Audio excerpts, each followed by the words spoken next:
pessoal, Vida Saudável está começando agora e para você que nos acompanha, não é nenhuma novidade que aqui a gente está realizando todas as nossas entrevistas em formato virtual para que a gente consiga, respeitar o distanciamento social que é tão importante nessa pandemia, não é?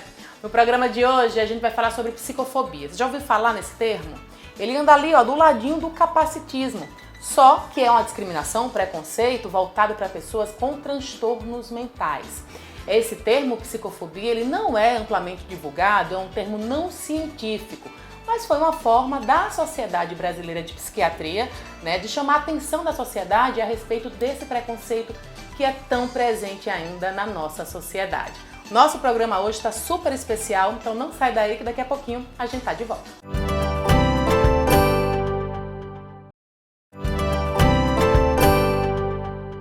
Nesse primeiro bloco você vai conhecer Bianca Galvão, ela que é autista e acima de tudo ela é ativista contra a psicofobia.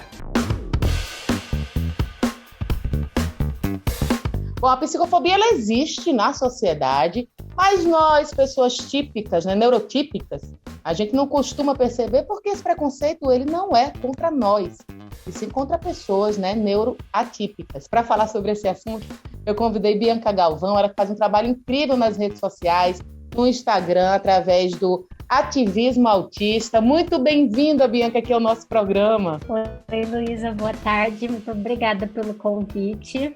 Você é autista, hoje com 23 anos. O diagnóstico veio aos 15, o que já pode ser considerado ali um diagnóstico tardio.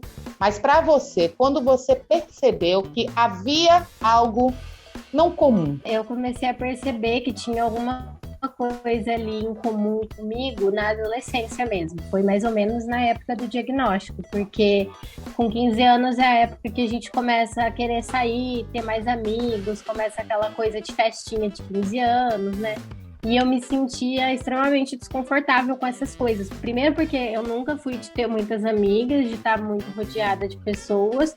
E pra mim tava tudo bem isso, mas eu me sentia mal de não ter muitas amigas porque eu via todo mundo ao meu redor com várias amigas e eu não. Então eu achava que tinha alguma coisa de errado comigo. E também, além de eu não ter muitas amigas, eu não permitia que as pessoas se aproximassem de mim. Eu vivia de cara fechada, assim, com cara de brava, então as pessoas tinham um pouco de medo de chegar perto de mim. E depois eu fui descobrir isso agora, com 23 anos, que a gente precisa ter uma máscara social, que é um rosto convidativo para as pessoas se comunicarem com você e quererem se aproximar. E eu nunca pensei nisso, eu nunca vi motivo para isso. Então eu sempre fiquei com aquela cara fechada, de brava, e acabava afastando as pessoas. Então isso gerou muita angústia em mim nessa época e eu não entendi o que tinha de errado comigo para as pessoas não se aproximarem. Nesses 8 anos, que se passaram desde o diagnóstico, quais são os comportamentos que você vê assim mais claros quando se fala em psicofobia? A psicofobia, ela caminha bastante junto com o capacitismo, O capacitismo, ele acontece com qualquer tipo de deficiência e a psicofobia é mais com os transtornos mentais. E isso acontece direto em todas as áreas e às vezes a pessoa faz sem perceber, Acontece bastante com o autismo porque as pessoas têm a impressão de que o autista ele não aprende, o autista ele não é capaz, o autista não consegue fazer as coisas. Então, várias vezes eu já fui tratada como coitadinha, a pessoa vem falar comigo como se eu fosse uma criancinha, fica falando com voz de criança, fica falando pausadamente, como se a gente não entendesse nada. Então, assim, vai desde uma coisa que a pessoa faz sem perceber, até coisas que realmente acontecem porque a pessoa faz na maldade mesmo. E o caso mais emblemático que aconteceu com você, que deu mais raiva, hoje, que você tem todo esse conhecimento a respeito do comportamento social? O que é mais frequente comigo, que acontece, assim, direto, é as pessoas acharem que eu não posso ser autista pelo fato de eu conseguir me comunicar bem pela internet. E recentemente aconteceu um fato de uma menina autista, que ela é o nível 2 suporte, e ela tem muita dificuldade para se comunicar por vídeo, e as pessoas foram atacar ela no perfil dela falando que ela estava forçando ser autista. Então, assim, se a gente se comunica bem por vídeo, a gente está fingindo. E se a gente não se comunica bem por vídeo, a gente está forçando ser autista. Então, assim, nunca tá bom para as pessoas, nunca tá bom para a sociedade. Além da máscara social que você precisou adotar, né, para poder adentrar, né, na nossa sociedade, que outras estratégias você acabou desenvolvendo para que essa convivência, né, ela se tornasse mais tranquila, que você não fosse vista de fato, né, que não sofresse de fato a psicofobia? Eu adotei um sistema de camuflagem, né, que com cada situação e com cada amiga eu era um tipo de Bianca. Se determinada amiga gostava de sair, então para aquela amiga a Bianca adorava festa e a Bianca adorava sair. Se aquela outra amiga gostava mais de, sei lá, ir no cinema, ir em shopping, então a Bianca era a Bianca do cinema e do shopping. Então eu nunca estava sendo eu mesma, eu sempre estava me modelando para caber nessas situações sociais, né? E isso traz danos à saúde mental. Tem autista que desenvolve estresse pós-traumático, síndrome do pânico, depressão, justamente por ficar reprimindo os traços do autismo, né? E essa capacidade de comunicação, você sempre percebeu que tinha, ou ela foi mais desenvolvida, de repente, com os acompanhamentos que você teve acesso? Eu queria que você falasse como surgiu o ativismo autista, né? Esse perfil que tem feito tanto sucesso no Instagram e tem informado bastante, né, as pessoas a respeito desse perigo que é a psicofobia. Surgiu de uma maneira muito espontânea. Eu tinha um perfil no Instagram onde era só eu e os meus amigos. E eu usava de diário. Então, tudo que acontecia no meu dia, eu ia lá e fazia stories. Geralmente era contando da faculdade, alguma coisa engraçada, assim. Então, eu fui pegando confiança, porque como lá só tinha amigos próximos, eu falava o que vinha na cabeça, sem me preocupar, sem medo. Então, quando eu descobri do meu diagnóstico, eu me aproveitei dessa situação, né, de eu ter criado essa habilidade com os vídeos e comecei a gravar, mas foi tudo muito espontâneo, em nenhum momento eu pensei em entrar pro ativismo. Eu só vi que eu, de fato, estava no ativismo quando as pessoas começaram a me chamar de ativista. Daí eu falei, opa, acho que agora já foi. Como é que tem sido essa interação com as pessoas que frequentam o teu perfil? Eu sempre tento dar o máximo de atenção para todo mundo que vem falar comigo, mas nem sempre eu consigo retribuir, porque a gente tem menos bateria social para lidar com essas coisas, né, do que os neurotípicos. Então, às vezes eu não consigo dar a atenção que as pessoas merecem, mas eu faço o máximo para responder todo mundo. Às vezes vem bastante mãe perguntando sobre como foi minha infância, querendo tirar dúvida. Então eu sempre respondo. Uma coisa que eu sempre falo para as pessoas é que eu não consigo manter as conversas. Então, assim, eu respondo as dúvidas de todo mundo, mas querer manter uma conversa comigo é impossível, porque eu vou esquecer de responder e daí eu acho que respondi quando vejo passou uma semana.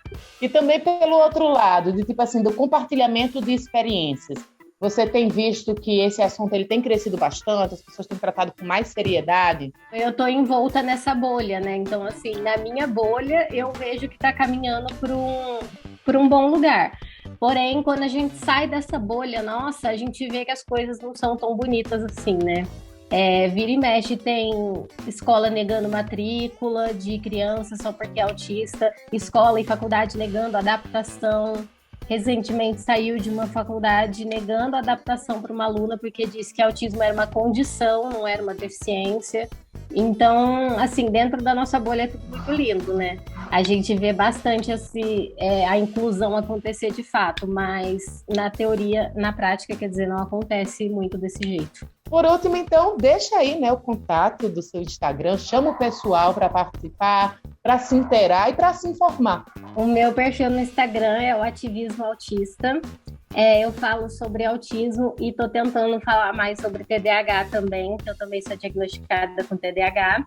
E é isso, eu tento levar o máximo de informação e desconstruir esse estereótipo que a mídia prega do autista, né? Que é aquele autista padrão que todo mundo espera, do autista que é incapaz, do autista autista bem nível 3 mesmo, né? E até o nível 3 ele é capaz de tudo que ele quiser, eu sempre reforço isso no meu perfil. E é isso, a gente precisa de muito apoio, né, da sociedade, principalmente da família, dos amigos, porque se a gente tiver esses 3 pilares aí, tudo se resolve. Não sai daí que daqui a pouquinho a gente tá de volta.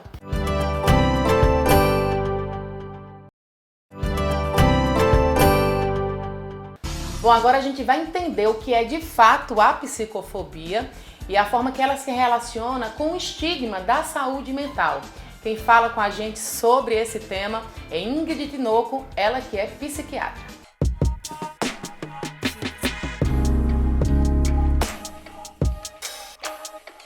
Bom, o tema é psicofobia e mesmo que esse termo ele não seja formalmente utilizado pela psiquiatria, ele foi, usado para começar uma campanha pela Associação Brasileira de Psiquiatria para falar sobre esse preconceito que a sociedade e as próprias pessoas, que têm transtornos mentais, acabam reproduzindo na sociedade. Para falar sobre esse assunto, eu convidei Ingrid Tinoco, ela que é psiquiatra, vai falar um pouco sobre o que é psicofobia. Tudo bom com você, Ingrid? Olá, tudo bem, Luísa? Pois é, vamos falar de um tema importante hoje, né? Importante e negligenciado ao mesmo tempo. E como você mesmo falou, sobre a psicofobia não é um termo formal, né? Não está no dicionário. Foi mais uma palavra criada pela Associação Brasileira de Psiquiatria. A história que se conta é que foi junto com Chico Anísio, portador de transtorno mental há muito tempo, que não havia uma palavra na língua para falar, demonstrar como era o preconceito contra os portadores de transtorno mental. E aí, do mesmo jeito de homofobia, enfim, criaram a psicofobia. E hoje é um termo que, a gente não é formal, não é técnico mesmo, mas é amplamente usado e encabeçando campanha, enfim. Criou-se, inclusive, um Dia Nacional contra a Psicofobia, que é em abril, 12 de abril. Como é que a gente pode conceituar essa psicofobia? Ela acontece com a sociedade ou é com relação ao nosso próprio preconceito de admitir que temos algum tipo de transtorno mental, hein, Ingrid? É das duas formas, Tem esse preconceito inerente à pessoa em si, ao portador de transtorno mental, que quer queira, quer não, é muito mais difícil você dizer, eu tenho uma doença mental crônica do que eu tenho uma hipertensão crônica, uma diabetes crônica, Eu vou usar um remédio psiquiátrico pelo resto da vida, dói muito mais e pesa muito mais do que usar um antihipertensivo ou um antidiabético. E claro que isso é muito fruto de uma história da psiquiatria que foi muito feia, de uma marginalização dos portadores de transtorno mental e que acabou gerando na sociedade esse preconceito e na própria pessoa que sofre. Então, isso acaba culminando numa dificuldade maior, de quem está em sofrimento em procurar ajuda psiquiátrica, porque sabe que vai sofrer esse preconceito, porque vai ser difícil usar a medicação, porque a própria família não aceita, porque vai ser mal visto pela sociedade, vai ser taxado como louco, como doido. Enfim, existem essas duas palavras que são muito impactantes para as pessoas, e que chega muito no consultório, as pessoas falando esses termos, quando na verdade não são termos diagnósticos, Vamos falar sobre as consequências que se tem a partir desse preconceito que o indivíduo tem em não aceitar que ele é portador de algum tipo de transtorno, a demora no diagnóstico, a piora do quadro clínico. A demora na procura por ajuda, seja psiquiátrica, seja psicológica, atrasa esse diagnóstico, como você mesmo falou. E esse atraso diagnóstico causa prejuízos a longo prazo. Aumenta a intensidade de sintoma, aumenta a gravidade de sintoma e prejudica o que a gente chama de prognóstico, de como essa doença vai se comportar ao longo do tempo, se vai ter um bom prognóstico, então se vai se conseguir se resolver, se vai melhorar ou se vai ter um mal, se vai virar uma coisa crônica, se não vai conseguir se resolver, se vai precisar usar medicação para o resto da vida. Fora que existe curso natural das doenças, Algumas doenças, elas vão melhorar com ou sem o médico, com ou sem a medicação. Mas quando elas melhoram, a chance de, tendo um primeiro episódio de algum tipo de doença psiquiátrica, sem tratamento adequado, sem intervenção adequada, a chance de ter novos episódios, e esses episódios serem mais graves, e mais repetitivos, é muito mais alta. Então, isso gera consequências importantes para a vida do indivíduo, inclusive de prejuízo de funcionalidade, de não conseguir mais trabalhar, não conseguir interagir com as outras pessoas de maneira adequada. Então, é muito perigoso. E quando é o outro lado, quando digo assim, a sociedade, você recebe muito paciente que diz assim, olha, Ingrid, eu estou me sentindo muito mal, porque as pessoas agora descobriram que eu tenho TDAH ou que eu tenho autismo, e isso mudou a forma dos relacionamentos, também existe isso? Isso é muito presente no teu consultório? Primeiro que algumas pessoas ainda não validam as doenças mentais como sendo doenças orgânicas, que a gente chama, né? Doenças que acontecem em órgãos do nosso corpo e que causam sinais e sintomas. Ainda existe aquilo, são doenças da alma, do espírito, é falta de Deus, é falta de, enfim, de coisas que é muito por falta de educação e de informação, mas isso existe, e isso acaba sendo transferido para o paciente. Não, você não precisa tomar remédio, para que você está assim, você não já está bom? E aí fica criando todo esse imaginário, né, que aí acaba prejudicando o tratamento da pessoa, porque eu não vou dizer a alguém porque vão me julgar, vão dizer que de novo, que eu sou doido, vão mandar eu não tomar remédio, ou, né, o preconceito chega a graus importantes de prejudicar relacionamento, de, não vou namorar com aquela pessoa, não vou casar porque ela tem uma doença mental. Ou de ser demitido do emprego porque tem algum transtorno mental. Ou não ser admitido no emprego porque tem algum transtorno mental. Quando, na verdade, né, vários transtornos mentais têm estabilidade, né, tem um prognóstico que a gente chama muito bom e que, tomando a medicação, estando fazendo o acompanhamento correto, vive normal, como qualquer outro tipo de pessoa, como se tomasse uma medicação para pressão. Então, não é muito válido esse argumento das outras pessoas para ter esse preconceito, sabe? E como é que a gente explica, né, passados 5 séculos, sei lá quanto tempo, mais séculos aí, a gente ainda continuar com a psicofobia, né, já que a gente está tratando disso, com a psicofobia tão presente? Ainda pouco conhecido, né? Assim, quando eu falo pouco conhecido é porque o cérebro é uma coisa muito grande, são conexões que ainda não estão totalmente desvendadas. Os sintomas são muito subjetivos, alguns são difíceis de explicar, né? E os pacientes acabam atribuindo a frescura, a besteira, e aí isso é difícil você conseguir explicar para alguém que uma emoção pode ser fruto de uma alteração química no cérebro, né? Então, isso acaba dificultando que a gente consiga dizer, não, é realmente doença, entenda que é doença, entenda que vai ser tratado com a medicação, entenda que vai ficar melhor. E isso acaba se perpetuando, né? E, assim, preconceito a gente vê em outros lugares, o racismo está aí há séculos também, a gente continua lutando contra ele, então a psicofobia também é a mesma coisa. Por último, então, Ingrid, deixa pra gente suas redes sociais, seus contatos, para o pessoal que está em casa poder, de repente, tirar dúvidas, entrar em contato com você. Sim, eu estou no Instagram com @DRA, né, doutora Ingrid Tinoco Psique. Estou só no Instagram como rede social e eu faço consultório aqui em Natal, estou na Clínica Vita e na Metacognitiva. Se precisarem, estou por lá.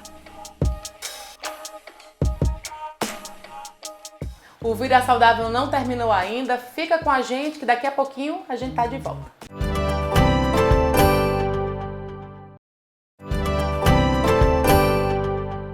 A psicofobia ela é direcionada a pessoas que são consideradas neuroatípicas. Mas o que são essas pessoas neuroatípicas? O que é considerado uma pessoa neurotípica? E o que é de fato a neurodiversidade? Quem fala sobre esse assunto é Larissa Macedo, ela que é psicóloga.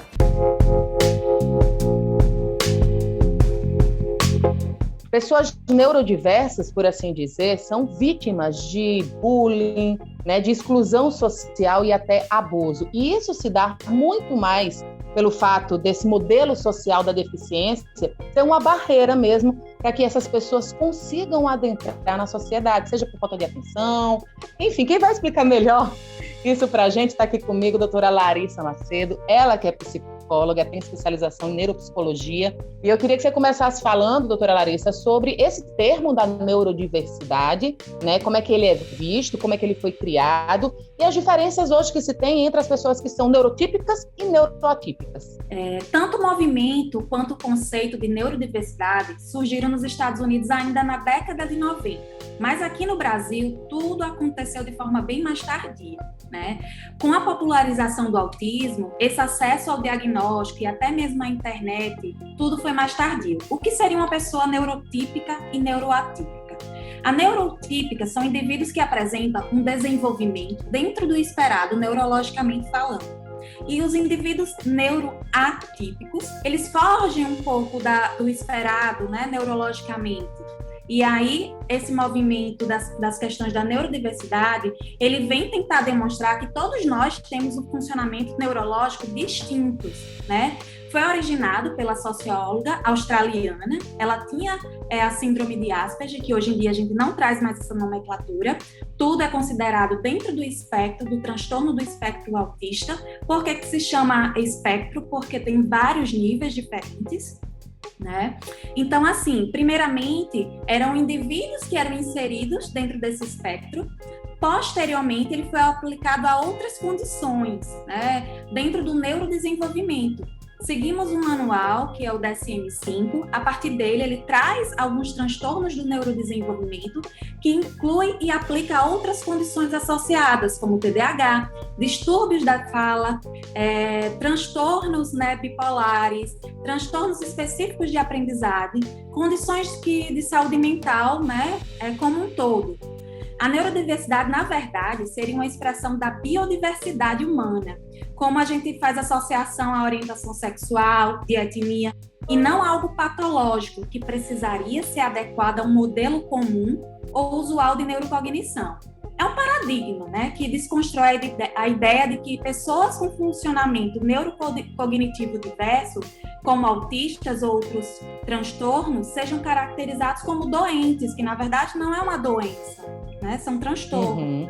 Doutora Larissa, a gente pode então dizer que existe muito mais uma barreira social, né, que diferencia essas pessoas, esses indivíduos, do que de fato, né, uma doença, algo que impeça a funcionalidade dele no meio social. Exatamente, né? É uma condição não trazida como uma doença, é um transtorno onde é possível trabalharmos de forma bem sistematizada, proporcionando para esses pacientes, para esses indivíduos, uma boa qualidade de vida, onde eles possam tornar funcionais, né? A intenção não é curá-los, a intenção não é fazer com que o indivíduo se torne dentro de um padrão normal, da normalidade, é fazer com que ele tenha uma boa qualidade de vida, seja inserido nesta sociedade e tenha um bom funcionamento, né, que possa gerir das atividades do dia a dia dele, sem ter tanta dependência, torná-lo funcional.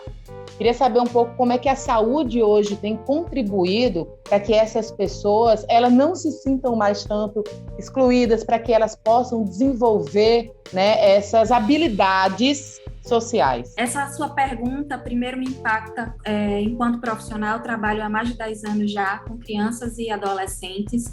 E o que é que acontece? Nem todos têm acesso a um acompanhamento, né, esperado, um acompanhamento desejado, um acompanhamento que possa trabalhar as dificuldades e as potencialidades dessa criança, desse sujeito, né? Então, assim, na atualidade, existem vários tipos de terapias onde possam estar melhorando essa funcionalidade do indivíduo, com psicólogo, psicopedagogo, terapeuta ocupacional, nutricionista, se for uma criança que apresenta uma seletividade alimentar, neuropsicólogo trabalhando com a reabilitação. Existe um aparato, uma equipe multidisciplinar que precisa estar sistematizando essas terapias para melhorar esse indivíduo. Mas é um processo caro, nem todos têm acesso. Então, o que vai diferenciar um indivíduo ser mais funcional ou ser menos funcional é as intervenções. Então, quanto mais cedo iniciarem essas intervenções, melhor qualidade esse indivíduo vai poder ter,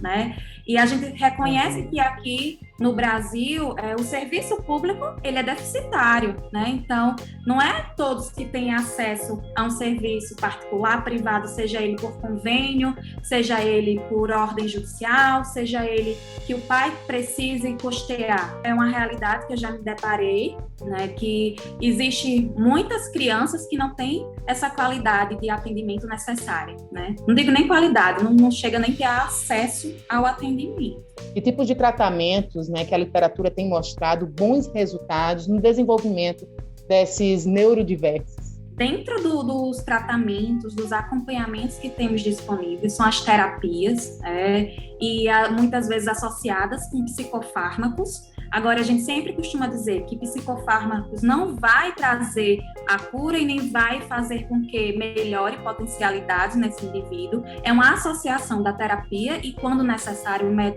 fazer uso medicamentoso. Dentro das terapias que temos, existe análise aplicada do comportamento, que no caso é o ABA, que é onde esses indivíduos são inseridos numa quantidade de horas bem significativas, 40 horas semanais, e é onde há uma comprovação científica para indivíduos que apresentam um transtorno do espectro autista. Então, hoje, dentro do Rio Grande do Norte, é uma das terapias que a gente vem crescendo, né? A quantidade de clínicas profissionais que se capacitam em busca de estar proporcionando isso. Temos a terapia cognitivo-comportamental, que é a qual eu utilizo no meu ambiente terapêutico, onde a gente tenta trabalhar comportamentos e algumas habilidades, e entre outras possibilidades que temos no mercado, né? Você, no seu ambiente de trabalho, com as pessoas que você atende, você percebe que esse lance da psicofobia, né, seja do estigma da saúde mental, também do ponto de vista de como a sociedade trata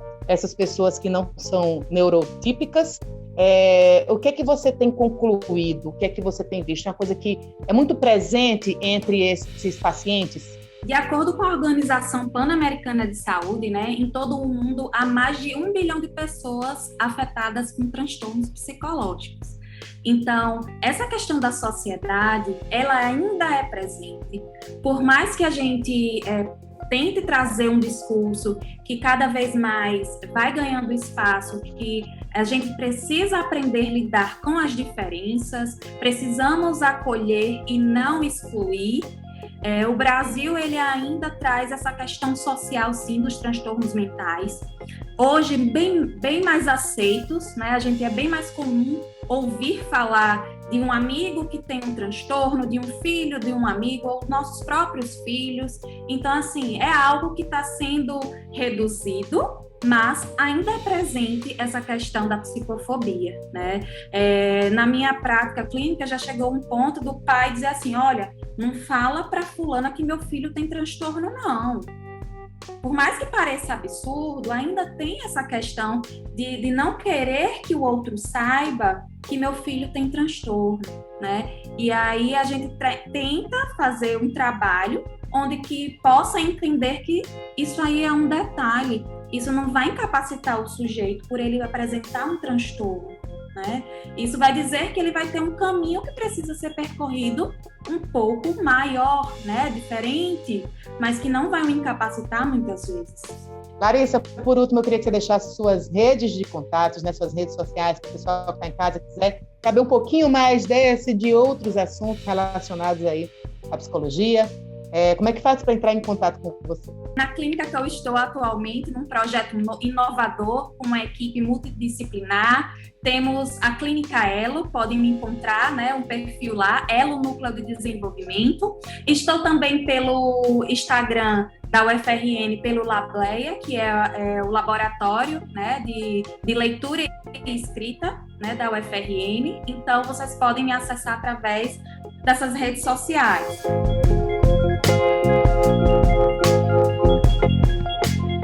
O Vida Saudável de hoje vai ficando por aqui. Obrigada pela sua companhia. Se tiver alguma crítica, sugestão, você pode entrar em contato com a gente através do @VidaSaudávelTVAL ou no meu perfil pessoal Vem Cá Luísa.